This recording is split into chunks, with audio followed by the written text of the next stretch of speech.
Wes suwe aku ngenteni kowe. Salah siji tekan kudro sing bakal ngerubah mlakune ranjat kembang. Nanging aku kudu meringatno awakmu. Soale iki bakal dadi penentu nang ndi akhir riwayate saka rogot nyawa sing bakal kedaden nimpa keluargaku. Assalamualaikum warahmatullahi wabarakatuh.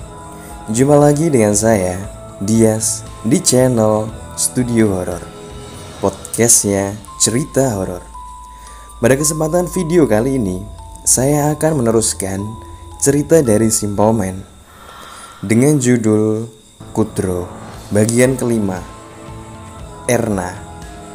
Sebelum memasuki ke cerita, jangan lupa subscribe, nyalakan lonceng notifikasi, dan share video ini ke teman-teman kalian. Seperti apa ceritanya? Mari kita simak sama-sama.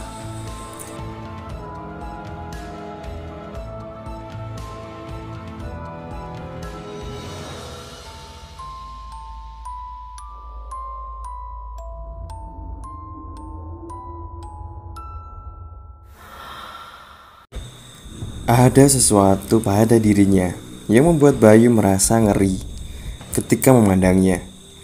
Terutama gestur ekspresi wajahnya yang kosong menatap ke tempat Bayu sedang berdiri. Sosok itu lalu berbicara dengan nada suara serak. Semburan nafasnya tampak terengah-engah, seakan memberitahu bila tubuh ringkih yang dimiliki oleh laki-laki itu sudah tidak sanggup lagi menopang kehidupannya. Anakku Bayu Saseno, selamat datang di dalam keluarga Wongso, katanya seraya melemparkan senyum yang paling menakutkan. Bayu masih tidak mengerti sebenarnya di mana keberadaannya saat ini.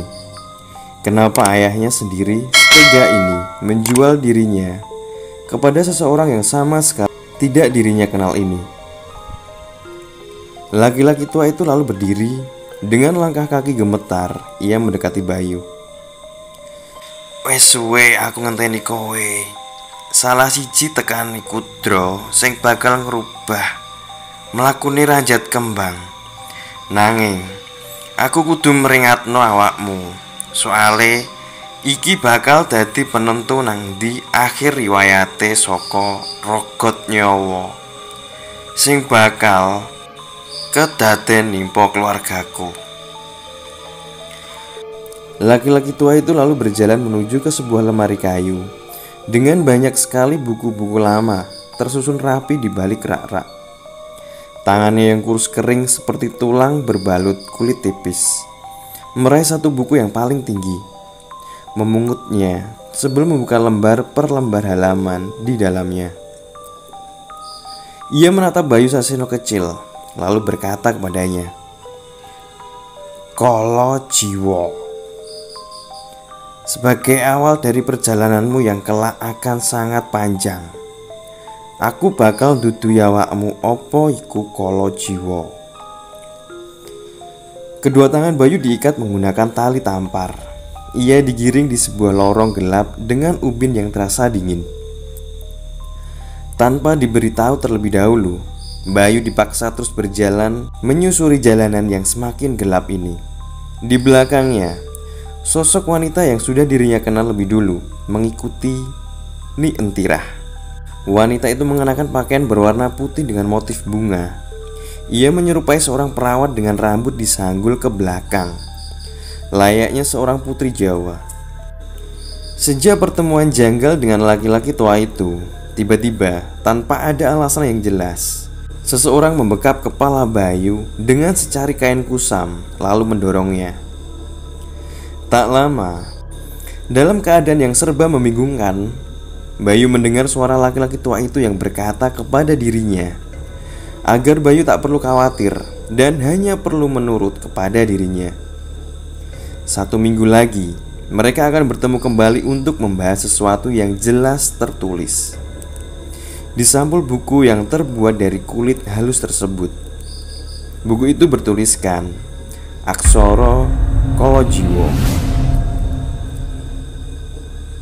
Selepas Bayu menuruni anak tangga dengan ubin-ubin yang terasa semakin dingin, Bayu melihat banyak sekali ruangan-ruangan lengkap dengan besi berkarat sebagai sekatnya.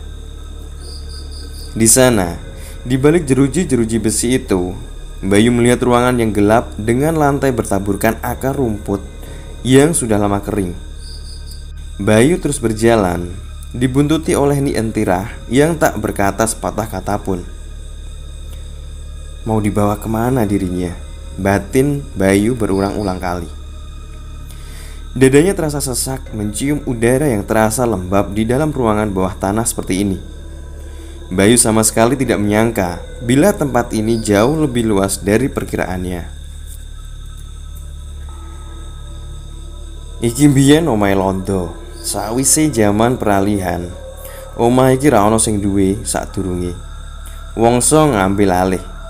Saiki awakmu kudu bersyukur, soale nek iki berhasil, kowe bakal dadi keluarga wongso sing terhormat.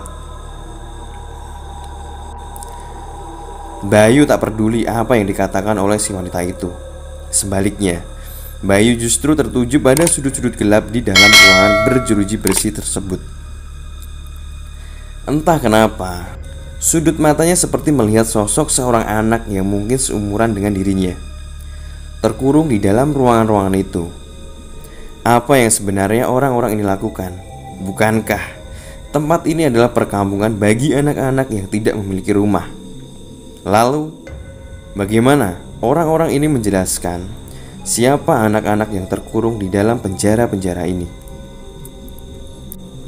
Di dalam kepalanya yang berkecambuk, tiba-tiba terbesit pikiran liar ketika Bayu menyadari sesuatu yang selama ini luput dari pikirannya. Ia menoleh menatap Ni Entirah yang menatap dirinya dengan sorot mata yang kosong. Jangan-jangan batin Bayu. Ni Entirah menyeringai. Kedua kaki kecil Bayu ditekuk sebelum dipasak agar dirinya senantiasa berlutut. Lalu kedua tangannya diikat dalam posisi ke belakang, sementara wajahnya terus-menerus mengeluarkan darah dari lubang hidungnya. Ketika Ni Entirah mendorong kepala Bayu masuk ke dalam sebuah bak berisi air yang berwarna keruh, aroma lumpur seketika tercium ketika wajah Bayu menyeloroh masuk ke dalam bak air itu. 1 menit, 2 menit, sampai Bayu tak bisa memperkirakan waktu lagi. Cengkraman tangan Ni Entirah lebih kuat dari tenaga Bayu kecil yang mencoba melawan sekuat tenaga. Karena bagian tubuhnya mulai mengejang hebat, ia tak dapat bernafas. Sementara dadanya berdegup 2 kali lebih cepat dari biasanya. Hanya beberapa detik lagi sebelum pembuluh darah yang ada di dalam tubuh Bayu akan pecah.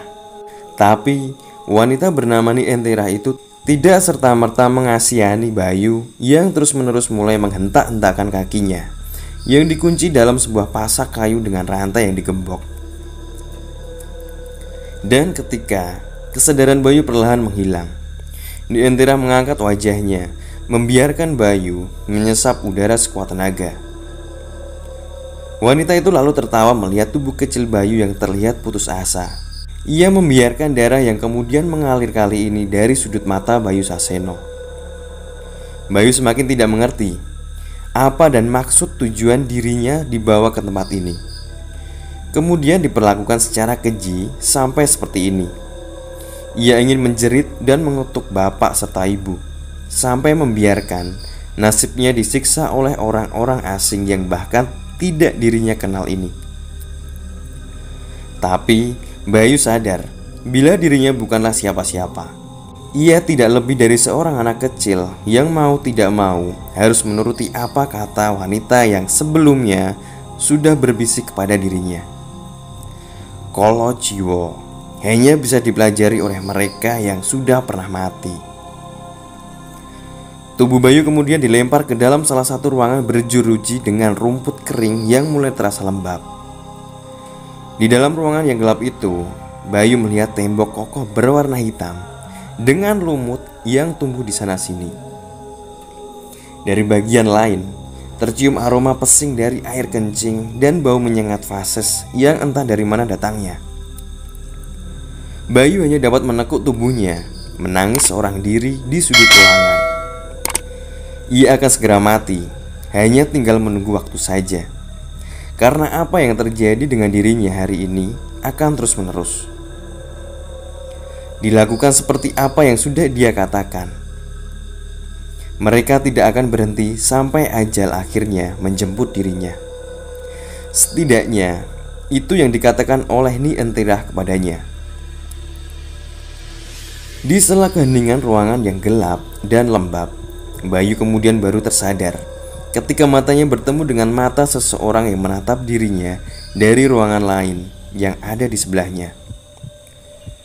Bayu bangkit, meski harus susah payah dan menahan ngilu tulang kakinya yang sepertinya patah. Di sana Bayu menatap seorang anak kecil perempuan yang seumuran dengan dirinya.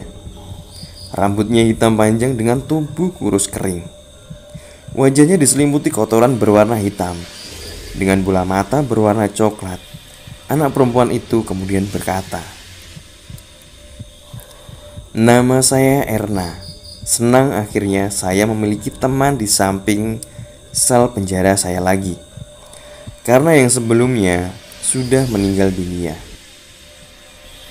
Sekian cerita Kudro bagian kelima. Nantikan episode selanjutnya. Jangan lupa subscribe, nyalakan lonceng notifikasi, dan share video ini ke teman-teman kalian. Sekian dari saya. Wassalamualaikum warahmatullahi wabarakatuh.